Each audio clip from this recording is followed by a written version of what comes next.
Hello students, Bangla study with Chitra YouTube চ্যানেলে তোমাদের সকলকেই স্বাগত জানাই। আজকে চলে এলাম গ্র্যাজুয়েশন এমএ লেভেলের একটি খুবই গুরুত্বপূর্ণ প্রশ্ন, কপালকুণ্ডলা উপন্যাসের মতিবিবির চরিত্র নিয়ে বা মতিবিবির পরিচয় নিয়ে আলোচনা করো। উত্তরটা শুরু করবে এইভাবে: মতিবিবি বা লুৎফুন্নিসা বঙ্কিমচন্দ্র চট্টোপাধ্যায়ের বিখ্যাত উপন্যাস কপালকুণ্ডলার অন্যতম প্রধান এবং আকর্ষণীয় চরিত্র। তার পরিচয় নিচে সংক্ষেপে দেওয়া হলো। দেখো, 1 নাম্বার পয়েন্ট করবে পূর্ব পরিচয় ও রূপান্তর। মতিবিবির আসল নাম ছিল পদ্মাবতী। তিনি ছিলেন নবকুমারের প্রথমা পত্নী। বাল্যকালেই নবকুমারের সঙ্গে তার বিবাহ হয়েছিল, কিন্তু একটি বিশেষ ঘটনার প্রেক্ষিতে তার বাবা সপরিবারে ধর্মান্তরিত হয়ে মুসলমান ধর্ম গ্রহণ করেন এবং আগ্রায় চলে যান। সেখানে পদ্মাবতীর নাম পরিবর্তিত হয়ে হয় লুৎফুন্নিসা।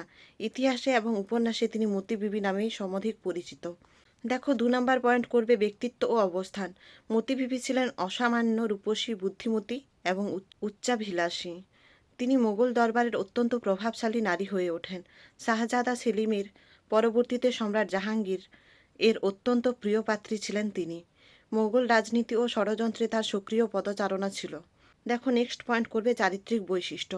এর মধ্যে পয়েন্ট করবে উচ্চাকাঙ্ক্ষী। তিনি দিল্লির সিংহাসনের অন্দরমহলে নিজের আধিপত্য বজায় রাখতে সর্বদা সচেষ্ট ছিলেন। দেখো, 2 নাম্বার পয়েন্ট প্রণয়ী হৃদয়।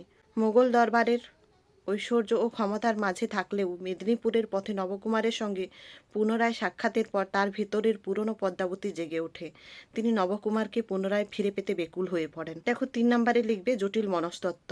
একদিকে তার মোগল আভিজাত্য ও দর্প, অন্যদিকে নবকুমারের প্রতি তার অকৃত্রিম অনুরাগ। এই দুইয়ের দ্বন্দ্বে তার চরিত্রটি অত্যন্ত জটিল ও মনস্তাত্ত্বিক রূপ পেয়েছে। দেখো, 4 নাম্বার পয়েন্ট উপন্যাসের ভূমিকা। উপন্যাসের কাহিনীতে মতিবিবি একটি মোড় পরিবর্তনকারী চরিত্র। তিনি যখন জানতে পারেন যে কপালকুণ্ডলা নবকুমারের বর্তমান স্ত্রী, তখন তার মনে ঈর্ষা ও নবকুমারকে পাওয়ার তীব্র বাসনা তৈরি হয়। তার কারসাজি এবং পরিস্থিতিতেই কপালকুণ্ডলা ও নবকুমারের দাম্পত্য জীবনে অশান্তির ছায়া নামে।